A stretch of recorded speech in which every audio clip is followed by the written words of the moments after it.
When you think of Kansas City style whiskey, there's no one else to think about than J. Rieger Company. And every year they put out a very special bottle. In fact, they call it extra fine whiskey. We're going to get into that in a minute. Stay tuned. Let's rock.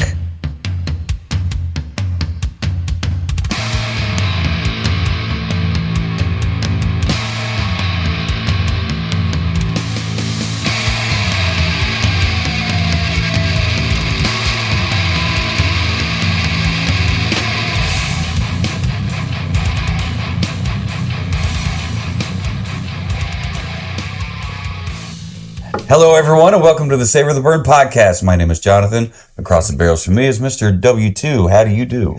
I am doing fantastic and stoked. How are you doing? I'm doing all right. They still haven't found the body, so everything's good. Well, that's good. Let's keep it that way. Let's keep it that way. And while we're keeping it that way, while you're on YouTube here, if you're following along, be sure to hit subscribe and click that bell notification to stay up to date on all things Savor the Burn that way. And if you're on the audio only, podcasts out there, thank you for joining us in podcast land. We're definitely happy to have you along. We have some Riegers to get into. It is. And, we do. And I'm looking forward to this.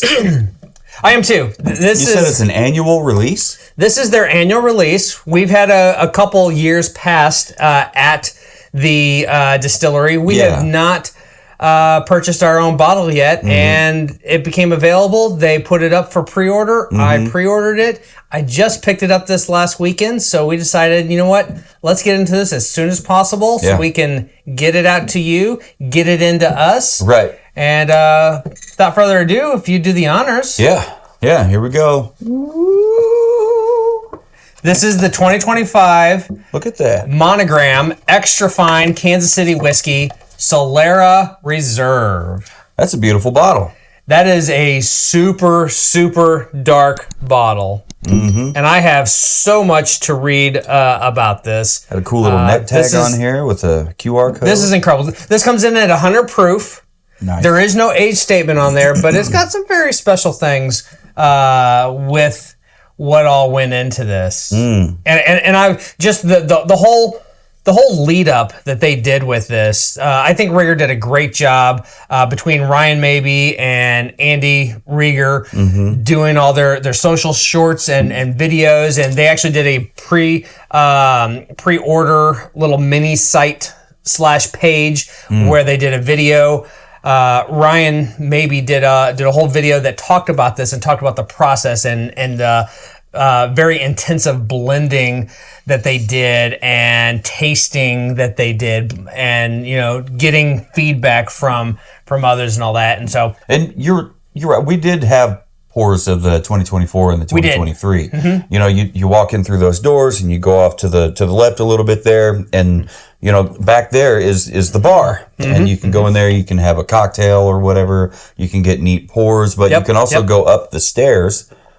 Off to the left over there. And you gotta do the slide. And when you're done, you come down the curlicue slide, and it's a lot of fun. Super unique. I don't know any other distilleries out there that have a big metal slide to get you from.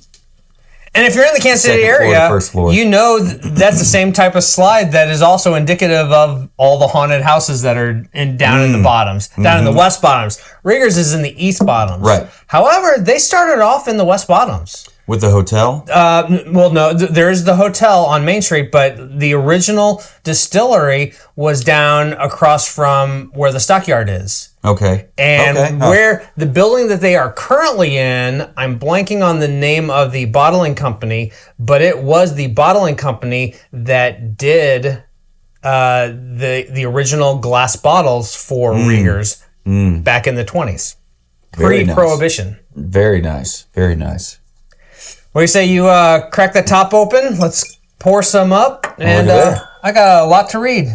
Exactly. Yeah, we've talked about it. Yeah, they pay attention to everything. We've talked about it in previous episodes. It's even a unique neckband. They've got the Rieger shield, just like on my shirt. Topper strap. Yep. On the bottom punt. And so like I said, this is the J. Rieger Co. 2025 edition Monogram Extra Fine Kansas City Whiskey Solera Reserve. The category would be American whiskey, to be more specific, it is a Kansas City style whiskey. This is produced here in Kansas City, Missouri by Rieger Company. There is no age statement on this. It comes in at 100 proof. And just to give a little bit of info on this, the 2025 blend and the Solera method. This year's blend is comprised of straight bourbon, straight rye, and light corn whiskey that have been aging independently in our Solera since as far back as 2015. And the Solera is the main. Those are those giant black barrels that have the Oloroso buttes. Yep. Yeah. Bodas. I think is the correct term. All right, pause for bottle pop. Okay. All right. Composite cork. Aging independently in our Solera since as far back as 2015, which means they're aging 10 years, plus a touch of 15-year-old Oloroso sherry. The 2025 Monogram whiskey is the third consecutive release of our Kansas City whiskey Solera Reserve, which celebrates the deep, complex terroir of the legendary sherry bodas and its effect on American whiskey. The Solera aging method uses fractional blending to continually age the whiskey over long periods of time. It's a continual process of removing a small amount of whiskey from each barrel, blending them together, and then topping it off with another batch over many years. This never-ending barrel approach creates a unique yet consistent mixture of ages, having expanded our Solera to 10 casks between 50 and 100 years old, adds layers of flavor and complexity to what is already a very special bottling. 50% ABV, 2,000 bottles produced. And if you look on the back, 2,000 bottles. Or actually it's on the front, this is 981. 981. Of 2,000. We're in the first 1,000. I've got more to read on that, but let's oh my goodness. Yeah, it's sherry. Man. Sherry for sure, but I mean this is so the history of Monogram.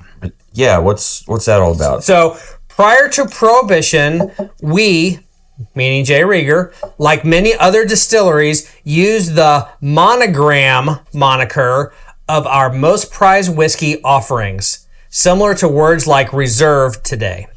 Today, our Monogram whiskey is in fact our rarest, most unique offering. The bottle and label design of today's Monogram whiskey closely mimics that of our original pre-Prohibition bottling. I think that's pretty cool. Yeah. I mean, there's so many nods to the history and where it all come from, and I think that's just really, really awesome. Every year, a group of highly trained tasting experts comes together to create our annual Monogram whiskey blend. First, samples are pulled from each of the 10 Oloroso sherry bodas in our Solera.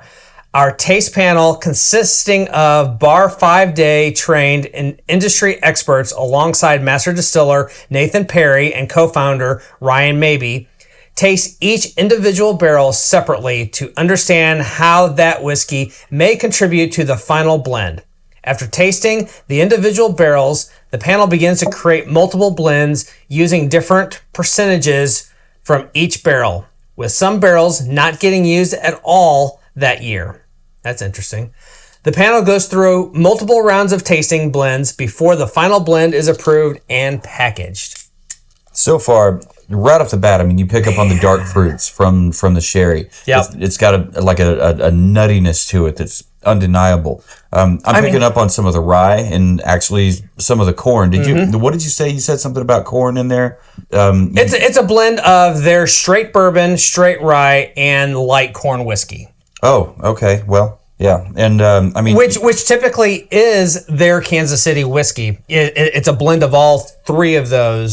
It's the straight bourbon, straight rye, and their light corn whiskey. In this case, they have taken all three of those independently, aged them for as long as 10 years, since 2015, and then blended them together with 15-year-old Oloroso sherry. 15, so like right after they opened, or reopened. Pretty close, yeah. 'Cause you said something about that was 2014?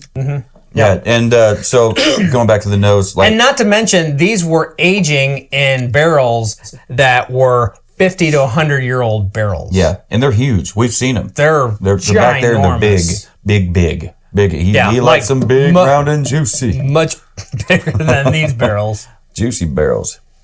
Yeah, and cannot lie. And there's like some orange marmalade and I believe molasses. Yep. Like do you have dark molasses? Do you have caramel and vanilla on there? I don't. Are you picking up on those two? Yes, sir. Maybe a little bit of cherry. I mean, I guess that encompasses in dark fruit, but specifically cherry, plum, maybe some apricot. I would also say a burnt brown sugar. Man, that is so great. They got some thick legs going on. Mm-hmm. I mean, the legs are actually just slow to roll. Yeah. But I'm ready for the palate. I'm ready. Cheers to you, Riegers.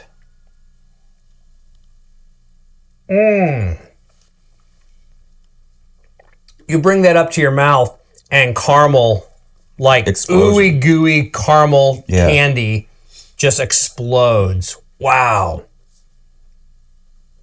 Holy cow. The nose you're getting when it gets up to your mouth is just incredible. Mm-hmm. That is straight caramel syrup. Like, take the jug and go and just squeeze bottle right down the gullet. I think that orange marmalade carries through. Wow. That's maybe not to the finish. I'm still trying to concentrate on the palate. That is absolutely delicious. That is absolutely fantastic. Yeah, Holy smokes. It's like you said, the caramel candy. It's nutty and sweet. And I said there is a little bit of nuttiness to that. It's not quite a peanut brittle. No, but it's maybe a, I don't know. It's walnut? Not almond. Yeah, maybe walnut and pecan maybe. Yeah. Yeah. And I want to say the apricot carries through to the finish, and on the palate. There's just a nice soft rye / baking spice. The rye in this is so present, but not like in your face, like biting you, trying to fight you. The finish is pleasantly warm and long. Mm-hmm. It just lingers. That caramel and those vanilla and some of those dark fruit notes just kind of follow right on through with a slow taper. Oh, and there's licorice down there too. Maybe just a little bit. Yeah, it's hidden down there not a lot. The tail end of the finish. I do have to say I was, anytime you see something like this that actually ends up with a lot of pre-release hype. Mm-hmm. And there's a lot of hype around this being, a very super special and just an incredible pour and all that. You get excited, but you also get nervous too because those expectations kind of set in. I've been sitting on a maybe 8 to 12 second video, like talking about just that, like don't try to sell me something. Like if it's good enough, it's going to sell itself. Don't try to sell me on anything. Like I hate it when people try to sell. The harder they try to sell me something, the more I think the product sucks, whatever it is. This is not that. I mean, to me, it lives up to the hype. Yeah, it lives up to all the pre-release build-up. And I'm excited. This week is my sister's face. It's her birthday. Yep. And she is spending it in town with us, and we're taking her to Rieger's to do the tour and all the things. And if there's some of these on the shelf, I might go ahead and just pick up a second one because I might have to get one too because this is absolutely incredible. This is going to be incredible to have in the collection and to share. It's beautiful too. I love. It's not black. It's like a slate charcoal with the red and the gold and the white. Please do go over the different elements on the bottle. So we haven't really talked about bottle presentation on this go round. Is that no? That's composite. Okay, that's all right. It's very classic. I mean, you've got an ebony topper on there. It's got a neck tag with a QR code to learn more about our Monogram whiskeys, which I think is super cool. I have not done that yet. But I'm sure it takes you either to a special landing page or mini site or whatever. But like we said, the punt's got the J. Rieger shield. Yep. Embossed on the bottom of it. I love the scallop work they do around the top of here. And the label it's heavy bottom too. It's so it is. Their label design is so iconic and just it oozes paying homage to their heritage. And that's one of the things we've talked about over and over and over again with Michter's. We love their Baminger and their Shanks legacy series that pays homage to where they came from. And that's what this is doing for our local distillery, J. Rieger. J. Rieger started off as the country's largest mail order whiskey producer. They were down in the West Bottoms at that time, right by the train tracks, and they were bottling where they currently are now. 2014, they had a rebirth, and this right here is a product of things that went into barrels shortly after that. They opened the doors back. And what a cool story about Ryan Mabey and the Rieger Hotel and the Manifesto. I remember going to the Manifesto. Yeah, you said... You said Ryan walked into the Manifesto.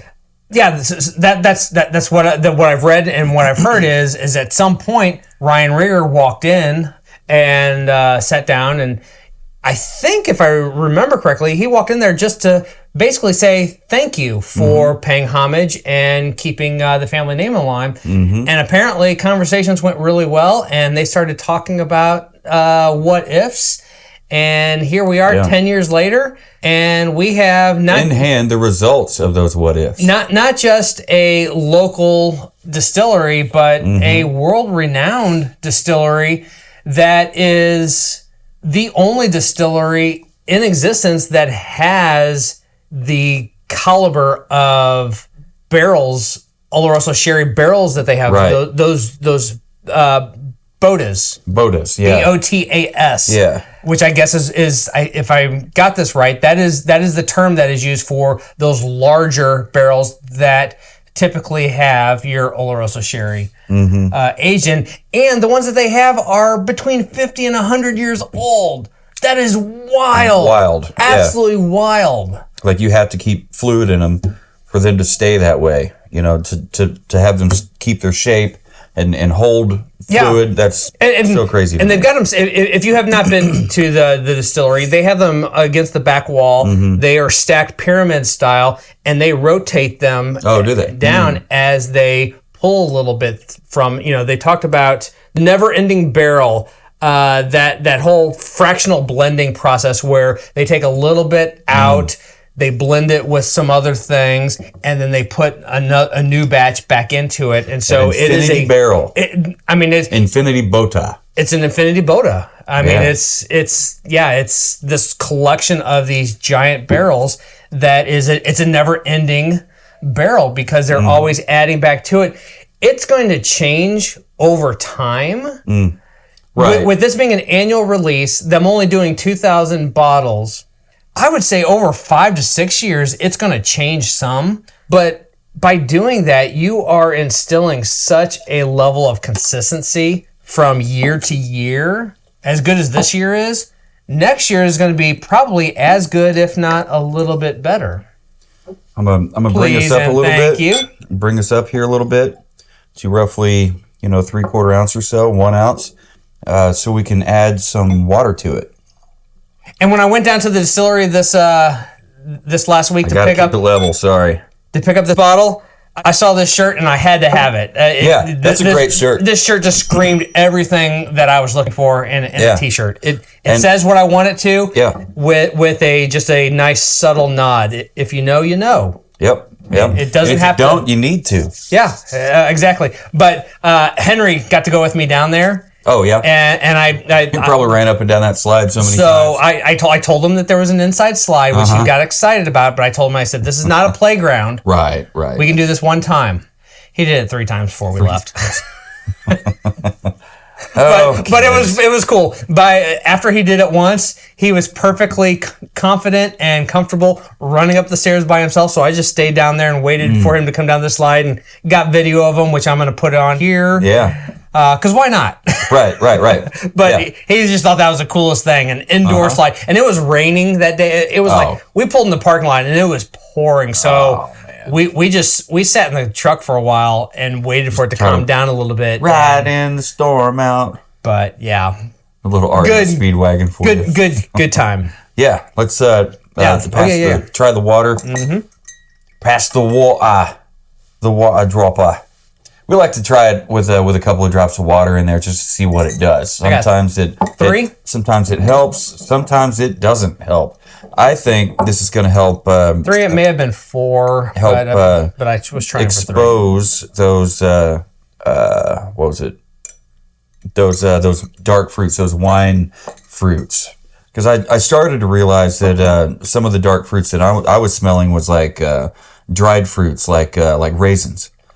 And I wrote that down on there. And you know what? When you said apricot, the fresh fruit, the fresh bite of an apricot never comes to mind. It's always the dehydrated ones. Because I'll eat the hell out of those. It's like eating, baby tongues. But these... there is so good. There is a dried apricot on the nose. Yeah. Cheers one more time. Yeah.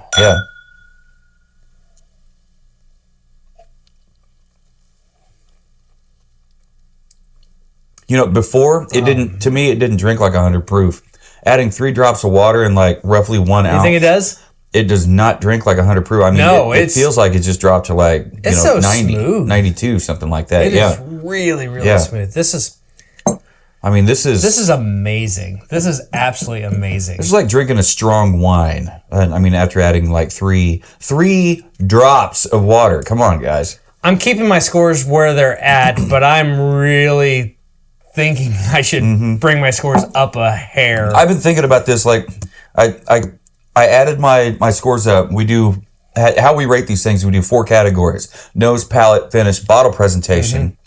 We add those up out of 0 to 5. Just personal rating, whatever, and then we come up with a 0 out of 20. Divide that by 2, and that's how we get our 0 to 10. Yeah. So, with that said, what'd you give it on the nose? On the nose, I gave it a 4.5. It screamed all kinds of wonderful things, dark fruits, and to help niche that down a little bit, apricots, raisins, plum, cherry. You picked up on caramel and vanilla, molasses, orange marmalade. I think was in there. You could pick up on the rye, a little bit of corn, and you picked up on some burnt brown sugar, and then from there we moved on to the. You know what? Before we move on and get into the palate, what did you give it on the nose? I gave it 4 3/4. That's a strong number. That's a strong number. That's a strong nose. It was a strong. 1, 2, 3, 4, 5, 6, 7, 8, 9, 10, 11, 12, 13 different things. And I'm gonna mention it again. That color is beautiful. To me, that was part of the bottle presentation. It kind of is. Yeah, it really is. Mm-hmm. How about the palate? What did you give this on the palate? On the palate, that's where I came up, and I met you at 475 on the nose. There was caramel candy, nutty and sweet carried through. The orange marmalade carried through. The apricot and the raisin carried through, and it had the distinct feeling of a warm rye, like a non-offensive rye addition. Blend with the bourbon. Yeah. But that's what Kansas City is known for. You got bourbon, you got rye, you got sherry. But Rieger's does it with corn whiskey also, right? If they're light corn whiskey. Light corn. Okay, so you got light corn, you got bourbon, and you got rye, and a touch of sherry added to it. Yep, 2%. 2%, like no more than 2%. The rectifier. Right, but this one here, blows the OG. KC whiskey right out of the water, I think. Finish. We had apricot and raisin. It was warm. It was long. What was your palate? You want to ask me? Yeah, what was your palate? Oh. Well, you met me at 475, but I took it up a gear and gave it a 5. You gave it a 5? I gave it a 5. This is... Yeah. It's definitely delicious.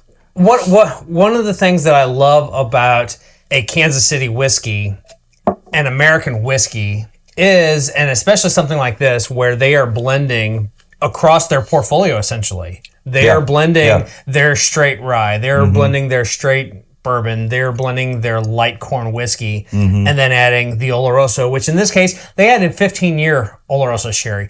So that's not just any old sherry. That's some very special old sherry. That's some very special sherry. But what I love about that is you really get a nice balance of rye and bourbon, the best of both worlds. Yeah, you get the bourbon sweetness and the rye spiciness, and then because of a little bit of that light corn whiskey, you get just a little bit more sweetness.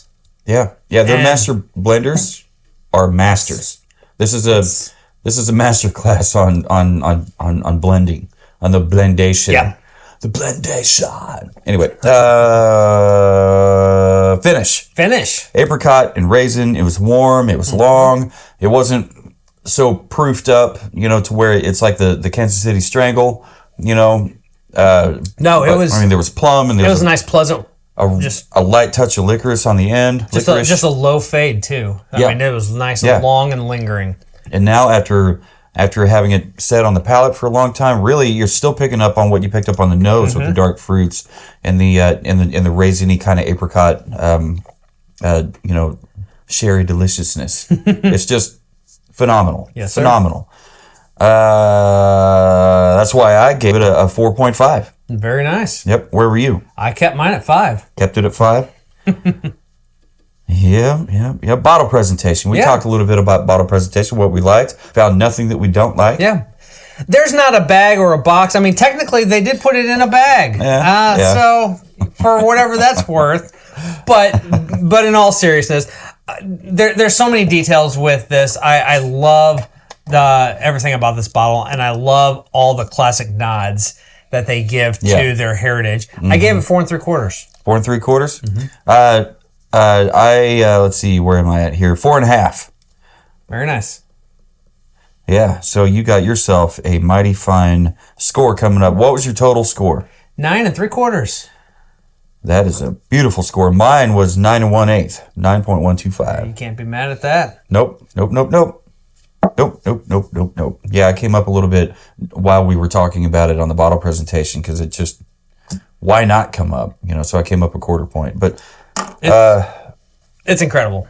It really is. And you said this MSRP is for about what? It's $130. $130, and it's an annual release. It's an annual release. So you're not going to get this unless you get it every year. You're not going to get it if you wait too long. There are 2,000 bottles. 2,000. And out of that 2,000, they're holding some of those back for the back bar, the pours there at the distillery.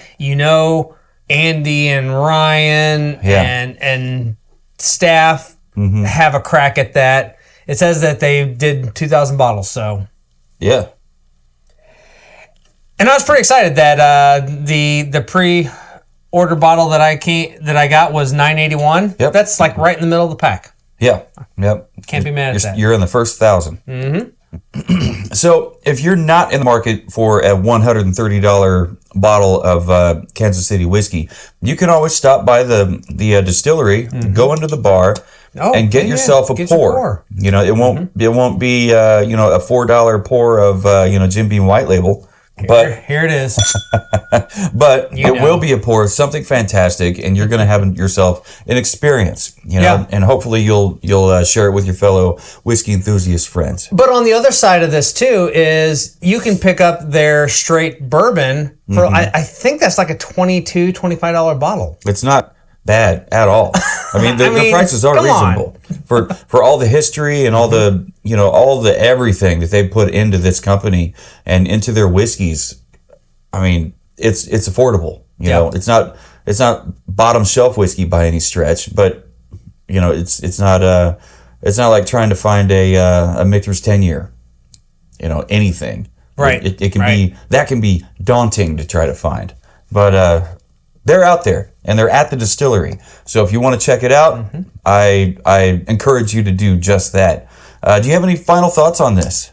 This was so incredible. I was glad I acted and pre-ordered it, got to pick it up, and here we are releasing it the week that it became available. So, guys, I wholeheartedly, fully don't sleep on Kansas City whiskey. Encourage you, to check out if it's not Rieger's Kansas City whiskey, maybe check out West Bottoms Whiskey Company. Yep. You can check out Union Horse Distilling. They've got lots of great things to choose from. But this one here, go find it if you're in Kansas City and if you're a whiskey enthusiast. Don't walk. Yeah, right. Because clock's ticking. Bottle numbers, or you said 2,000. We've got one, and you said when you went there were bags lined up all over that front counter. There was. So come on, they're running out at some point. You don't want to miss out. So that's all the FOMO I can give you. I feel like I'm trying to sell you on something, and I was just complaining about that earlier. This thing should sell itself, and all it's going to take is for you to have a pour for yourself in that bar or from a friend, Yep. And so no matter who you are and where you are, what you're drinking and who you're drinking it with, never forget. Keep on burning, Kansas City.